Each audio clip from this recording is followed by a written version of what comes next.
All right, in this video I'm going to talk about how to do a correct push-up or good technique for a push-up.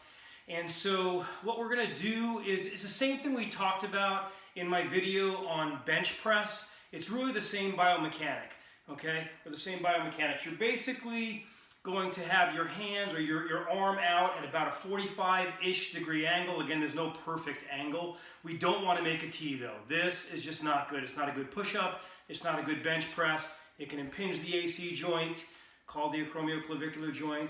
And again, there's no sense in doing an exercise that's going to give you shoulder injury, so let's do it properly. So again, you're going to actually, as you bring the shoulders up, it actually works more deltoid and takes some stress off the pec.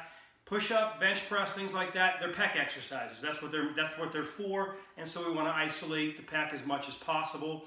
And so when we're doing a push-up, a couple things to keep in mind. Just like I talked about with the bench press, how the arms are going to kind of come out and make a nice vertical line where the wrist stacks over the elbow, over the shoulder. It's going to be very similar with a push-up.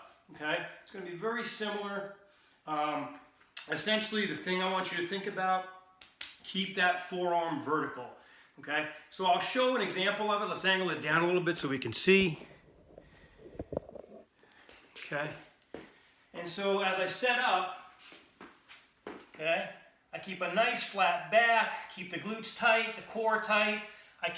One thing I do is I kind of screw my palms into the floor. I don't spin them on the floor, but I plant them and screw it. So basically, my elbow pit, they call it sometimes, the pit of my elbow, right here faces forward, okay, or towards my head, okay? And so I come up here. I want to keep my forearms relatively vertical throughout the whole movement. Okay, there could be a little bit of gimbal there, but we want the forearms nice and vertical. Another thing I don't like that I see, and I've seen it taught this way, and I'm going to tell you it's biomechanically incorrect, blading the neck up. People say, well, you're not looking up when you're doing push-up, you're doing it wrong. That's incorrect. You want a neutral spine. So now you can look a little bit upward, but you want a neutral spine, right? You want that nice neutral spine. We don't want to hyperextend the neck. Those are some keys to doing a proper push-up, to doing a push-up where you're going to be more effective at it.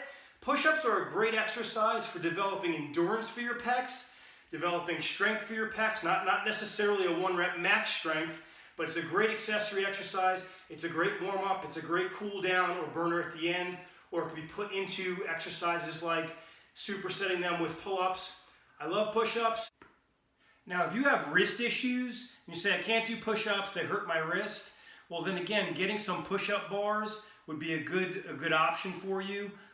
It doesn't have to be the rotating bars. So there's a number of different options. You can bring your elbows closer. You can do more of a military style push-up or a yoga style push-up. Again, that's going to vary the muscle groups that it emphasizes, but at least you can get some of the same movements in. The thing, like I said, you want to avoid is making that T. So anywhere, kind of below in that range is good. Again, I shoot for about a 45-degree angle. The key being keep those forearms vertical. Stay strong. If you have any questions, let me know.